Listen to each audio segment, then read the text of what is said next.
Hello guys! Siyempre, magluluto ako ngayon ng munggo.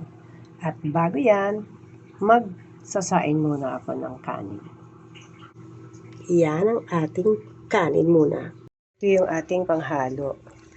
Instead of dahon ng ampalaya or dahon ng sili or ano ba saluyot, hindi iyan. Ito ang gamit ko.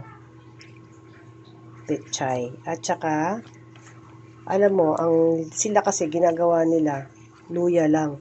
Ako nilalagyan ko ng luya and tanglad. At ito ngayon ang ating sibuyas,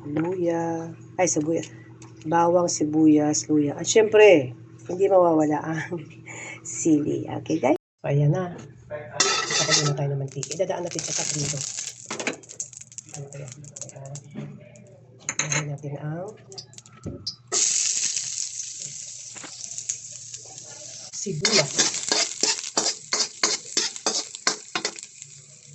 Isunod natin ang bawang. Buo lang kasi hindi siya masarap pag buo sa buo. Pagkaluto na ng munggo, tatanggalin mo ito, i-out ko na yan. Ang sunod naman ay ang luya at ang sili ko. O, diba? Siyempre, hinutuin na natin yan. Konting mantika lang guys, kasi itong kawali na to, ito yung kawali na hindi na kailangan ng mantika actually. So, konting mantika lang nilagay ko. Kasi ang ilalagay ko rin naman dito ang munggo na may sabaw. Diba? So, pag maraming mantika, hindi na rin maganda. Kunti lang. At ang mantika ko nga pala ay olive oil. Okay. Ngayon, ilalagay ko na to ang ating munggos.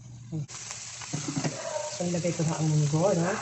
Yan muna unahin natin. Pero yung sabaw nito, huwag natin siya ilagay. Malinis na sabaw yan. Malinis na tubig. Yan. So, yun na nga. Andyan na yung munggo, aking sili. Hindi ko na siya dinurog, hiniwa ko lang sa gitna yan. Kasi meron din yan naman at merong tanglad mamaya. Ayan, nandiyan na siya. Takpan muna natin. Pagkulo, saka natin ilagay ang gulay. Pero itong tanglad, ilalagay ko na to. So, ayan na nga yung tanglad guys, para yung bango niya. Diba? And next ay tatakpan na muna natin. Alright. So, yun na nga. Kumukulo na siya. Hindi ko na siya tinakpan kasi maliit yung sakit ko dito. Timplahan na natin. Guys, ilalagay na natin dahil kumulo na siya, no? Ilagay na natin terch. Ayan na siya. Yan ang dahon ko ngayon. So, walang karne yan. Puro gulay lahat yan. Alam mo na, masarap maging vegetarian. Guys. Tapos yan, tatakpan ko na. Alright? Guys, naubos na naman yung sabaw.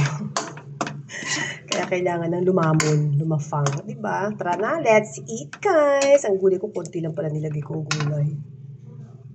So guys, kakain na tayo. So, diba? Ang sarap mo. Oh, tara, let's eat.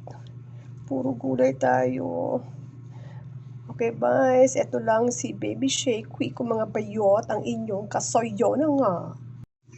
Wow! Kain na tayo